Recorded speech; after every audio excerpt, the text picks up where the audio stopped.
मक्का, ये नाम सुनते ही लाखों लोगों की भीड़, वो एक विशाल इमारत, ये सब कुछ आंखों के सामने आ जाता है। पर क्या कभी सोचा है कि ये जगमगाता शहर हमेशा से ऐसा नहीं था?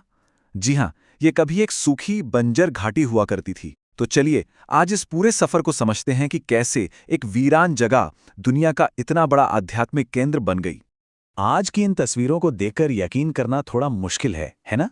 कि ये वही जगह है जो कभी एकदम सुनसान थी। तो सवाल ये उठता है कि आखिर वो क्या बात थी जिसने इस वीरान घाटी को दुनिया भर के करोड़ों लोगों की आस्था का केंद्र बना दिया। देखिए, मक्का की कहानी की जड़ें बहुत बहुत गहरी हैं। मतलब इतनी गहरी कि ये इंसानियत की शुरुआत तक जाती हैं।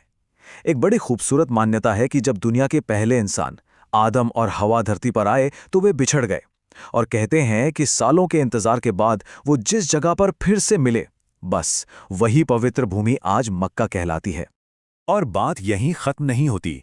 एक और मान्यता तो ये भी है कि मक्का के ठीक बीच में जो काबा है उसे किसी इंसान ने नहीं बल्कि फरिश्तों ने बनाया था।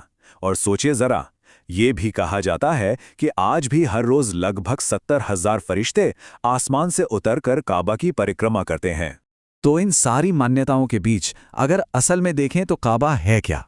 देखिए, जमीन पर यह ग्रेनाइट पत्थर से बनी एक चौकोर यानी क्यूब जैसी इमारत है, करीब 40 फीट लंबी और 33 फीट चौड़ी। इसमें कोई खिड़की नहीं है, सिर्फ एक दरवाज़ा है। और इसके चारों तरफ जो इतनी बड़ी मस्जिद है ना, उसे मस्जिद अल हरम के नाम से जाना जाता है।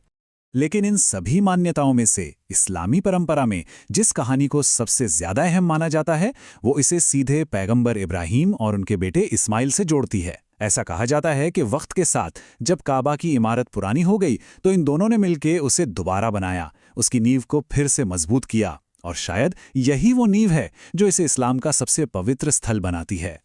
पर मक्का सिर्फ एक आध्यात्मिक जगह बनकर ही नहीं रह गया। अब सवाल ये उठता है कि एक इतना बिजी शहर और व्यापार का एक बड़ा सेंटर कैसे बन गया? इस बदलाव की कहानी असल में एक ही शख्स के नाम से शुरू होती है। उनका नाम था कुसई इब्न किलाब। इतिहास बताता है कि वही वो आर्किटेक्ट थे जिन्होंने मक्का को एक शहर की शक्ल दी। उन्होंने सिर्फ बिखरे हुए कुरैश कबीले को एक साथ नहीं किया, बल्कि एक बहुत ही कमाल का सिस्टम भी बनाया।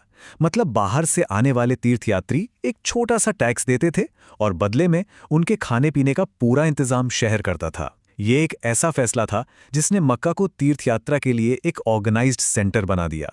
तो कुरैश ने तो नींव रख दी थी, लेकिन मक्का की कहानी यहीं रुकी नहीं।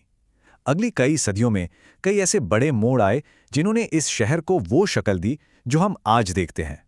तो चलिए जरा तेजी से वक्त में आगे बढ़ते हैं और कुछ अहम पड़ावों पर नजर डालते हैं। सबसे पहले 630 ईस्वी में पैगंबर मोहम्मद की वापसी ने मक्का को हमेशा के लिए इस्लाम का आध्यात्मिक केंद्र बना दिया। फिर सदियों तक अलग अलग खलीफाओं ने काबा के चारों ओर की मस्जिद को और बड़ा किया। हाँ, 683 में एक आग में इसे नुकसान भी पहुंचा, पर इसे फिर से खड़ा किया गया। और अगर हम आज के दौर में आएं तो 1950 के दशक में जब तीर्थयात्रियों की तादाद बहुत ज्यादा बढ़ रही तो मस्जिद का अब तक का सबसे बड़ा विस्तार हुआ। और फिर 1982 में काबा का पुराना लकड़ी का दरवाजा हटाकर सोने का दरवाजा लगा दिया गया। काबा के इतने लंबे इतिहास में ना, एक चीज हमेशा से आस्था का केंद्र रही है, वो है उसकी दीवार में लगा एक काला पत्थर। इस्लामी मान्यता ये कहती है कि ये कोई आम पत्थर नहीं है, बल्कि इसे फरिश्ते जिब्राइल जन्नत से लेकर आए थे। और सबसे हैरान करने वाली बात पता है क्या है? कहते हैं कि जब ये पत्थर आया था तो दूध की तरह सफेद था, पर धीरे धीरे इंसानों के गुनाहों को सोखते सोखते ये काला पड़ गया। तो ये तो था मक्का का इतिहास, लेकिन ये सिर्फ बीते हुए कल की बात नहीं है। ये इतिहास आज भी हर साल लाखों लोगों की हज यात्रा में जिंदा हो उठता है। तो आखिर ये यात्रा है क्या और इसे कैसे किया जाता है? देखिए, हज की यात्रा कुछ खास रस्मों से पूरी होती है। शुरुआत होती है एहराम से, जिसमें सभी यात्री बिना सिले हुए 2 सफ़ेद कपड़े पहनते हैं, जो अमीर गरीब के सारे फर्क मिटा देता है। मक्का पहुंचकर वे काबा के 7 चक्कर लगाते हैं, जिससे तवाफ कहते हैं। इसके बाद अरफात के मैदान में दुआ, शैतान को सांकेतिक तौर पर पत्थर मारने की रस्म और कुर्बानी के साथ ये यात्रा पूरी होती है। वक्त के साथ तीर्थयात्रियों की बढ़ती संख्या को संभालने के लिए काबा के आसपास की मस्जिद को लगातार बड़ा किया गया है, और आज ये मस्जिद अल हरम 40 एकड़ से भी ज़्यादा बड़े एक विशाल इलाके में फैली है।